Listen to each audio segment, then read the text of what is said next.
out to their car. Children abducted, forced into boot camp overseas. Is it a lifesaver? I have my Danny back. Or something else? He had sores all over his feet, his chest, his legs. What's happening in Paradise Cove? There's something sinister going on here. Bob McEwen on abduction for hire. A scene of unspeakable horror, a mass murder, and their best. But what do you do if your child gets caught in a cycle of self-destructive or even dangerous behavior? Some desperate parents are turning to a drastic solution. They're having their children abducted, taken against their will to a tough behavior modification program, far away from home. Does it work, or can it do more harm than good? Here's Bob McEwen. Daddy! Happy birthday to you. Thank you for that lovely singing. It can happen anytime. For David Van Blarigan, it was just after his father's birthday party. For Danny Kohler, during a family vacation. Most likely it'll be in the middle of the night while you're sleeping, like it was for Stanley Gould. Then the men lifted me up out of my bed. Two of them had each of my arms, and they just kind of dragged me out to their car. They had handcuffs and tasers to restrain me, and they were very large. The next part is more or less the same. You're taken from your home to a psychiatric hospital, perhaps this one in Utah, where you're examined and evaluated. Then you're sent for treatment to a guarded compound, thousands of miles away, in another country. It wasn't really till I was actually in Samoa and sleeping on the floor that I realized, okay, this is it. For Danny Kohler, it was welcome to Western Samoa, to a place called Paradise Cove, where sleeping on the floor is only the beginning. This home video shows the Spartan conditions that Paradise Cove brags about. Hot, humid weather, bad food, big bugs, no TV and no privacy. Usually it's months before you're allowed even one short phone call back to the U.S. Was there a point at which you said, I just want to get out of here, I want to go home? Oh yeah, all the time. I wanted to leave that place. This is what is broadly known as an emotional growth program, a place that takes troubled teens and tries to mold their behavior. What I found in my experience with kids, working with 20 years, 5,000 kids, is very few of them change because someone sat down and had a talk with them. Bob Litchfield founded Paradise Cove in 1994. He's now a consultant to that program and to several others that deal with problem kids. You're talking about more than the run-of-the-mill problems of adolescence, more than just a little teenage rebellion. Exactly. Maybe they've tried counseling, they've tried different options, and nothing seems to be working. Which is precisely how the Kohlers felt 3 years ago. Our family was falling apart over it. Their son Danny was then in the 10th grade, using and dealing drugs at this upscale high school near San Diego. How old were you? 15, 16. And what drugs? All of them. Mainly marijuana, LSD, crystal meth. And if things had gone on the way they were going at that point, what would have happened? I would say that he'd be either dead or in jail. So the Kohlers made what they called the toughest decision of their lives. While on vacation in Las Vegas, they had Danny taken by force and sent to Western Samoa, to Paradise Cove. I remember I broke down and cried. I was hugging him. Maybe we were part of the problem, but I was devastated. I didn't get over that. Maybe I'm not over it. You endow me with perceptions and passions. In addition to its harsh lifestyle, Paradise Cove features 24-hour-a-day monitoring by no-nonsense Samoan chaperones and continuous indoctrination in personal responsibility and the value of families. It was 6 months before Danny was allowed to call home, more than a year before his parents were allowed to visit him. But then, the Kohlers were stunned. I don't think I can say it was just the greatest moment of my life. Why? Because he beams. He's healthy, he shines, he's loving. When I saw him, it was great. I had my Danny back. I'm glad you're growing. Danny Kohler would stay in Western Samoa for a year and a half, breaking old habits, working his way up the ladder of leadership in the Paradise Cove family. You guys are great, buddy. And I was a family leader, and I was like, wow, you know, these people look up to me. This is something I want to keep doing. This is something I want to take home with me and use to better my life. It's the kind of success story that's triggered an explosion in the teen behavior modification field, tripling the number of programs just 2 years ago. Are there kids who respond in the opposite direction? Are there kids for whom this is simply not the right thing to do? Having worked with 5,000 or so children in my career, I don't think there's any child that I've met that hasn't been positively influenced. Just don't try to convince Stanley Gould of that. What did the kids who had been there a while tell you this was going to be like? They said it was going to be hell. He was mutilating himself with, you know, he would come home and he would have scars on his arms from where he'd taken a cigarette butt and burned his arm. But for Gould's divorced mother, Jane, Paradise Cove was the last resort. She says by 16, her son was into drugs, even self-mutilation. He was suspended from school, expelled from school. Why? For carrying a weapon, a knife. She thought the answer was a place where you simply weren't allowed to break the rules. It looked like a Nazi death camp. It did not look like any fun. What happened if someone said, I don't want to be here, I'm not learning anything worthwhile, and I'm not going to do it anymore?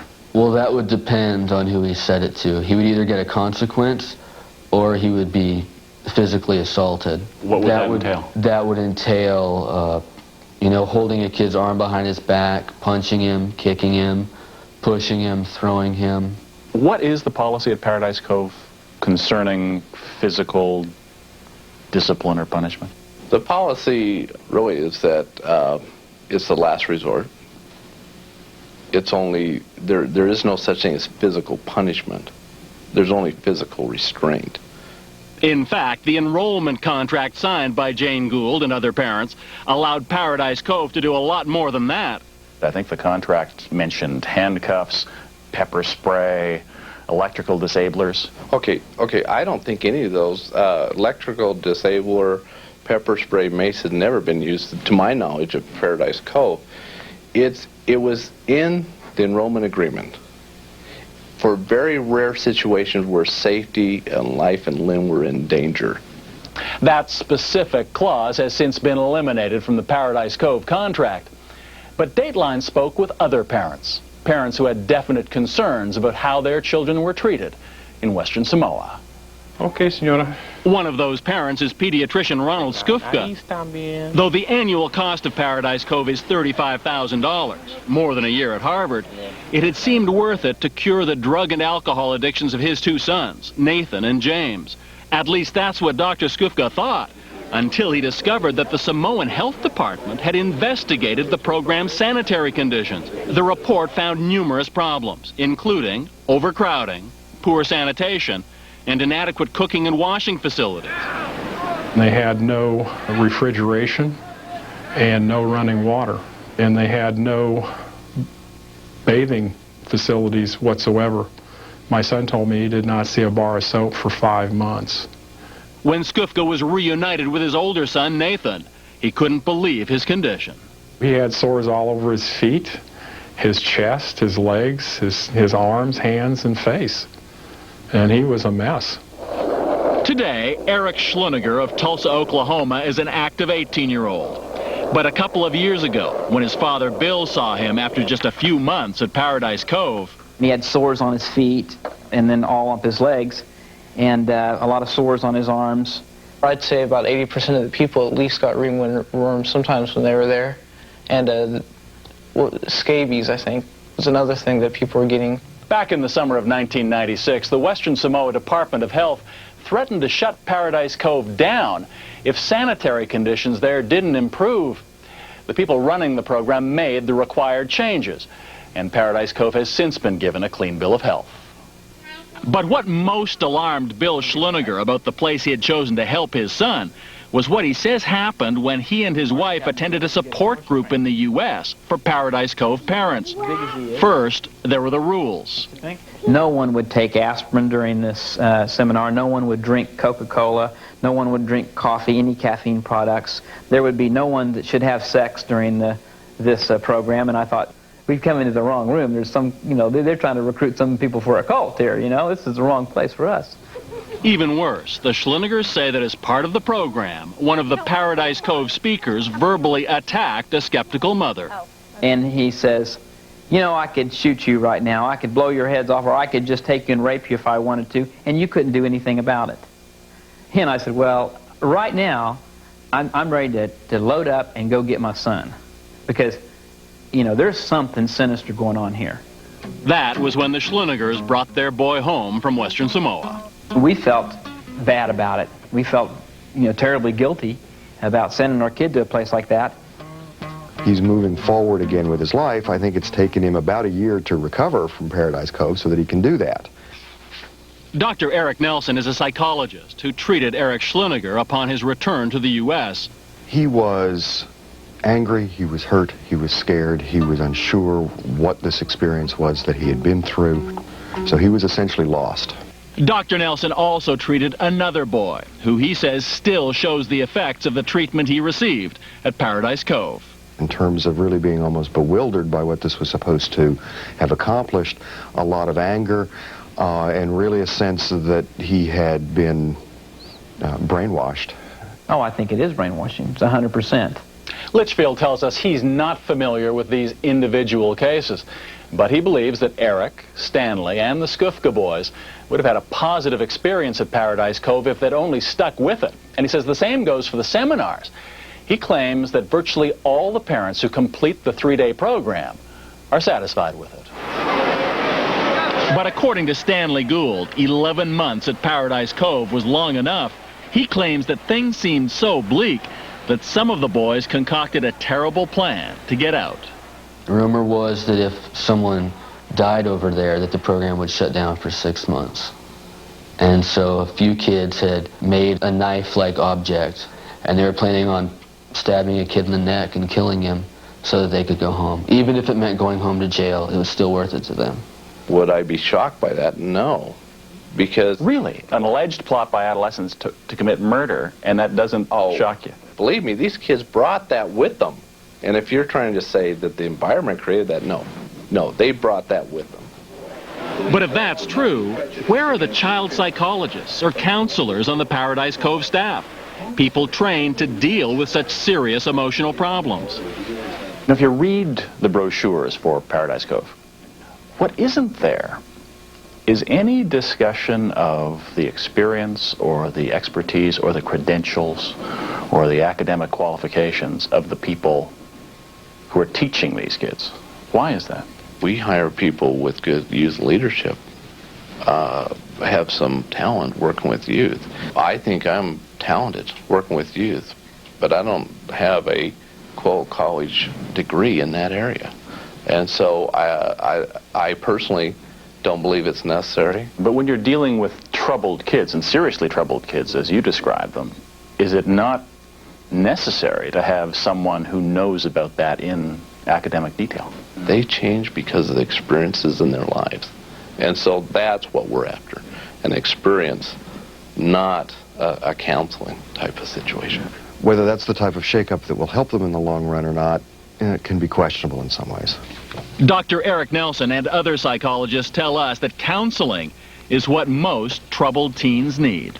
The more punitive types of programs, the ones that are run like penal colonies or like prisoners of war camps, are more likely either to create a lot of anger and rebellion in the child that emerges when he or she returns home, or, if I may put it this way, breaks the spirit of the child so that creativity and spontaneity and a real motivation toward the future can be lost.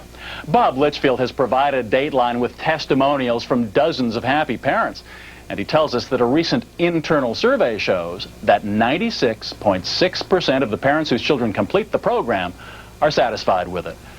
But Litchfield also acknowledges that for a variety of reasons, 60% of the teens who start never finish the program. And he has no follow-up studies on any of the students as to how they do after they leave Paradise Cove. And there's another question. Remember the psychiatric hospital in Utah where kids like Stanley Gould and Danny Kohler were examined and evaluated to medically determine if they should be sent to an emotional growth facility like Paradise Cove? Well, last year, the State Health Department investigated that hospital, officially called the Brightway Adolescent Hospital. Authorities found that those medical evaluations were really just form letters. Stanley and 14 other patients they investigated got exactly the same one, and that the treatment had been predetermined and paid for before the examination even took place. A package deal that included the abduction, transportation, and confinement at Paradise Cove. And whose company did we discover was running that psychiatric hospital? And really, Bob Litchfield's. Again, let me clarify Brightway. Brightway is probably the program I've had the least amount of involvement in. Managed by your company, however. Well, according to the Director of Licensing for the State Health Department, managed by your company. We don't own it, but we do a management contract with it. Okay. Litchfield later told us that the patient evaluations appeared to be form letters because the treatment plans are on computers and because most of the diagnoses are very similar. Since we spoke to Litchfield, his company's contract to manage Brightway Adolescent Hospital was terminated. The state of Utah temporarily revoked the hospital's standard health license, and the owners of the hospital plan to reopen under different management. Yeah, she's an actress. But in San Diego, at the home of the Kohler family, they consider Danny's experience at Paradise Cove a terrific success. They say without it, he might well be dead instead of on his way to college. When you came home, how different do you think you were from when you left? Oh, I know I'm different. I have some goals for myself. I have a life ahead of me. But Stanley Gould, the Skufka boys, and Eric Schluniger say they had a different experience. Nathan Skufka has completed a 12-step program and is now working. His younger brother James has battled with drugs but hopes to graduate from high school. Eric is out of school and working too. Bob Litchfield says the program probably would have worked for these boys had they only given it more time. When you're the best in the business, you're under the most amount of look and monitoring. Some people are going to perceive us in a very bad way. Other people are going to perceive us as saving kids' lives. As for Stanley Gould, he says he's no longer getting into trouble. He's now enrolled in a community college, studying to be a psychiatrist. His mom credits the program in Samoa with saving his life. His dad, with whom he lives, disagrees. He says his son is doing fine now in spite of Paradise Cove. Sitting here now, Stanley, do you believe in some way, as unpleasant as it might have been, you're a better person because you did that? As better as I would have been going through Vietnam. The United States has no laws to protect American children in overseas programs, but at the request of the State Department, Samoan authorities have opened an investigation into Paradise Cove and 2 other similar programs for American teens. Coming up, the story behind